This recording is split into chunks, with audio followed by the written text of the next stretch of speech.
উপস্থিত জনগণ যারা উপস্থিত হয়েছে হুমকি চুমকি অপেক্ষা করে তাদের ধন্যবাদ জানাই। মা বোনেরা যারা আছেন দূরে কাছে প্রত্যেককে আমি ধন্যবাদ জানাই। অনেকে আসতে চাইছে কিন্তু এখানে আসলে নাকি শাসক হুমকি চুমকি দিচ্ছে, দেখে নেবে বুঝে নেবে, সেই জন্য এখানে আসে পৌঁছাতে পারছেন না। তাদেরকে বলবো বা যারা এসেছেন তাদের তাদের তাদের উদ্দেশ্য আমি গুটি কয়েক কথা বলবো। আপনারা আশা করব কথাগুলো শুনবেন এবং যেদিন ভোটদান অর্থাৎ 1 তারিখে ইভিএম মেশিনে যাবেন, খামচিহ্নে ভোটটা দেবেন, খামচিহ্নে ভোট দিয়ে পার্লামেন্টে পাঠাবেন। বন্ধুগণ, আপনারা অবগত আছেন সারা দেশে ৮ম লোকসভা নির্বাচন চলছে। আজকে ৬ষ্ঠ ফেজ চলছে, 6th ফেজ চলছে, 1 তারিখে 7th ফেজ অর্থাৎ ফাইনাল ফেজ হবে, শেষ লাস্ট ফেজ হবে। বিভিন্ন রাজনৈতিক দলের পক্ষ থেকে বিভিন্ন জায়গায় প্রার্থী দিয়েছে। বসিরহাট লোকসভাতে আইএসএফ প্রার্থী দিয়েছে খামচিহ্নকে সামনে রেখে। বসিরহাটে তৃণমূলের পক্ষ থেকে প্রার্থী দিয়েছে, বিজেপির পক্ষ থেকে প্রার্থী দিয়েছে, জোটের পক্ষ থেকে প্রার্থী দিয়েছে, বিভিন্ন রাজনৈতিক দল প্রার্থী দিয়েছে। এটা প্রত্যেকের অধিকারের মধ্যে পড়ে। ইলেকশন কমিশন অফ ইন্ডিয়ার যে গাইডলাইন আছে সেটাকে মেনটেন করে যে কেউ কন্টেস্ট করতে পারে। এখন প্রশ্ন হচ্ছে বন্ধুগণ, যারা শুনছেন দূরের কাছে, প্রত্যেকের উদ্দেশ্যে বলি, প্রত্যেকটা রাজনৈতিক দল আসে আপনাদের কাছে, মিষ্টি মিষ্টি কথা বলে, ভোট চাই আপনাদের। ভোট মিটে যাওয়ার পরে সেই এমপি আর খুঁজে পাওয়া যায় না,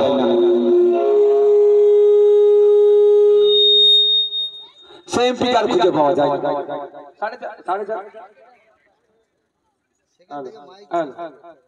4.5 বছর পরে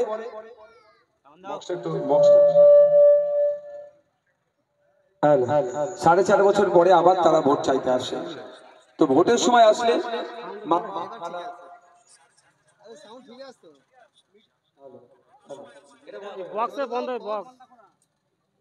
বক্সটা বাজা, হ্যালো হচ্ছে, বক্স হচ্ছে। 4.5 বছর পরে আবার মিষ্টি মিষ্টি করে কথা বলে, মামা কাকা জ্যাঠা মাসি পিসি বলে ভোট চাই, আবার ভোট নেবে, 4.5 বছর গায়েব হয়ে যাবে। তাই বন্ধুগণ বলবো, ভোট দিবার আগে আমাদের একটু ভাবতে হবে, একটা এমপির কাজটা কি একটু জানতে হবে।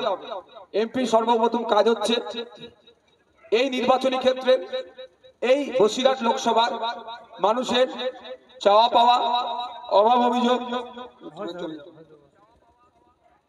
চাওয়া পাওয়া, অভাব অভিযোগ, দুর্দশার কথা যেখানে দেশের আইন তৈরি হচ্ছে সেখানে গিয়ে বলা সরকার পক্ষের কাজ হবে। এই মিনাখার মানুষের যে সমস্যা সেটা সমাধান করবে, মিনাখার কৃষকের যে সমস্যা সেটা গিয়ে তুলবে পার্লামেন্টে, সরকার সেটা সমাধান করবে। মিনাখার ছাত্র যুবর সমস্যা, মিনাখার মহিলাদের সমস্যা, মিনাখার সাধারণ মানুষের সমস্যা, মিনাখার শ্রমজীবী মানুষের সমস্যা, যেই সমস্যাই থাকুক না কেন এখানে মৎস্যজীবী থেকে শুরু করে যে সমস্যাগুলো সমাধানের জায়গা হচ্ছে পার্লামেন্ট, সেই পার্লামেন্টে গিয়ে উত্থাপন করবে আর আপনারা সেগুলো সরকার সমাধান করবে। এটা পঞ্চায়েত নির্বাচন নয় যে ওকে আমার ভালো লাগে না, বাবু আমার আত্মীয় ভোটে দাঁড়িয়েছে ওকে জেতাতে হবে। এটা দেশের আইন তৈরি যেখানে হচ্ছে সেই নির্বাচন। এখানে এই নির্বাচনে আপনার ঠিক হবে, আপনার পরের প্রজন্ম হাতে বই পেন খাতা থাকবে কি থাকবে না, আগামী 5 বছর যেখানে আইন তৈরি হয় সেই আইনসভায় পাঠানো সদস্য পাঠানো নির্বাচন। এই নির্বাচনে যাকে আপনি এমপি করে পার্লামেন্টে পাঠাবেন, আগামী দিনে আপনার নাগরিকত্ব নিয়ে কেউ টানাটানি করলে পার্লামেন্টে গিয়ে আপনারা চিৎকার করবে কি করবে না, সেই নির্বাচন। এই নির্বাচনটা হচ্ছে আপনি মৎস্যজীবী, আপনি কৃষক, মাসের শেষে আপনার হাতে মোটা টাকা আসছে না কেন, যাতে মাসের শেষে একটা ভালো অংশ টাকা মৎস্যজীবী কৃষকের হাতে আসে, তার হয়ে কথা বলা, তার হয়ে আইন তৈরি, পলিসি তৈরির ভোট সেখানে হচ্ছে। তাই বন্ধুগণ,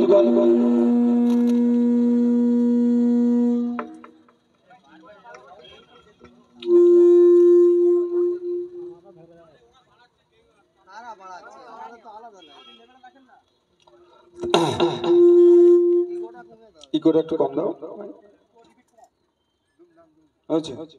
তাই বন্ধুগণ বলবো, ইভিএম মেশিনে ভোট দেওয়ার আগে একটু ভাববেন যে আপনার আগামীতে নাগরিকত্ব থাকবে না থাকবে না। যদি আপনার নাগরিকত্ব কেড়ে নিতে চাই, আপনার হয়ে কে লড়াইটা করবে? আপনাকে দেশে রাখবে না ডিভোটার করে দেবে। এটা যদি কেউ আপনাকে ডিভোটার করে দেয়, তার বিরুদ্ধে লড়াইটা কে করবে?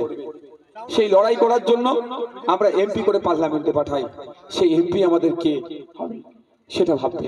কারণ বিগত দিনে যাকে ভোট দিয়ে পার্লামেন্টে পাঠালেন, পার্লামেন্টে যখন এই বিভাজনের বিল নিয়ে আসলো, হিন্দু মুসলমানের মধ্যে বিভাজন করবে, মানুষে মানুষে বিভাজন করে ক্ষমতায় টিকে থাকার জন্য এই অপদার্থ শুভেন্দু অধিকারীরা, এই অপদার্থ সুকান্ত মজুমদারদের সরকার, এই বিভাজনের সরকার সিএএ বিল যখন নিয়ে এসেছিল, আমরা এই বসিরহাটের মানুষেরা, এই মিনাখার মানুষেরা যাকে ভোট দিয়ে পার্লামেন্টে পাঠালাম, ভেবেছিলাম যে বিজেপির বিরুদ্ধে তিনি বলিষ্ঠ কণ্ঠে কথা বলবে। কিন্তু দেখলাম যখন ভোটাভুটি হচ্ছিল, বিজেপির আনা বিলকে আটকাতে হবে, সিএএ করে নাকি নাগরিকত্ব কেড়ে নিতে চাইছে, সেটাকে আটকাতে হবে। সেই সময় দেখলাম বিদায়ী এমপি তৃণমূল কংগ্রেসের পক্ষ থেকে যিনি দাঁড়িয়েছিলেন, বকলমে বিজেপিকে তিনি সুবিধা করে দিলেন, ভোটাভুটিতে অংশগ্রহণ করলেন না। আমরা পাঠিয়েছিলাম সিএএ কে আটকানোর জন্য, আর উনি পার্লামেন্টে গিয়ে ভোটাভুটিতে অংশগ্রহণ করে বকলমে বিজেপিকে সুবিধা করে দিল, বকলমে সিএএ কে পাস করার ব্যবস্থা করে দিল। তাই বন্ধুগণ, আমি আপনাদের উদ্দেশ্যে বলবো যে এই যে ভোটটা আসছে 1 তারিখে, ভেবে চিন্তে ভোটটা দেবে। আপনার ছেলের ভবিষ্যৎ সুরক্ষিত করার জন্য ভোটটা দেবেন, আপনার এলাকার স্বাস্থ্য কেন্দ্রের মান উন্নয়নের জন্য ভোটটা দেবেন। আপনি কৃষক, আপনি ছাত্র, যুব, আপনি একজন মহিলা, আপনারা স্বাবলম্বী যাতে হতে পারেন তার জন্য ভোটটা দেবেন। তাই আপনাদের বলবো, অন্য কোনো সিম্বলে হাত দেওয়ার দরকার নাই, কোনো ফুলে হাত দেওয়ার দরকার নাই। সরাসরি ভোটটা ইভিএম মেশিনের খাম চিহ্নতে ভোট দিয়ে পার্লামেন্টে পাঠান। পার্লামেন্টে গিয়ে আপনাদের হয়ে, জনগণের জনকণ্ঠ হয়ে পার্লামেন্টে আখতার রহমান বিশ্বাস আপনাদের কথা বলবে। এখানে যারা উপস্থিত আছেন দূরে কাছে, ইভেন যারা তৃণমূলের বন্ধুরা তৃণমূলকে ভালোবাসেন, দাদা জিন্দাবাদ, দিদি জিন্দাবাদ করেন, প্রত্যেকের উদ্দেশ্যে আমার একটা বার্তা বা জানতেও চাই। এখানে যারা উপস্থিত আছেন আপনারা বলুন, আপনাদের এখানকার ছেলে মেয়ে যারা আছে, বাচ্চাগুলো, সন্তানগুলো কোন স্কুলে পড়ে? সরকারি স্কুলে পড়ে না বেসরকারি স্কুলে পড়ে? বেসরকারি স্কুলে যারা পড়ে তাদেরকে একটু হাতটা তুলতে বলছি। তাদের সন্তানগুলো যারা বেসরকারিতে পড়ে তারা একটু হাতটা তুলবেন। অর্থাৎ কেজি স্কুল, কেজি স্কুলের কথা বলছি, যারা টাকা দিয়ে পড়ে, মাসের সাথে টাকা দিতে হয়। ইংলিশ মিডিয়াম, সরকারি primary school, upper primary, high স্কুলের কথা আমি বলছি না, কেজি স্কুল বা এই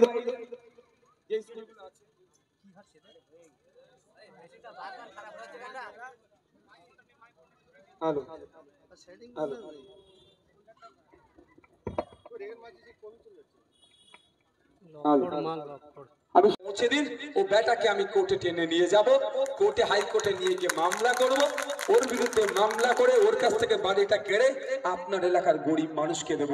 শুধু তাই না, ওই বেটাকে নয়, ওই ভাই যে 30,000 40,000 টাকা দিয়ে গরিবের বাড়িটা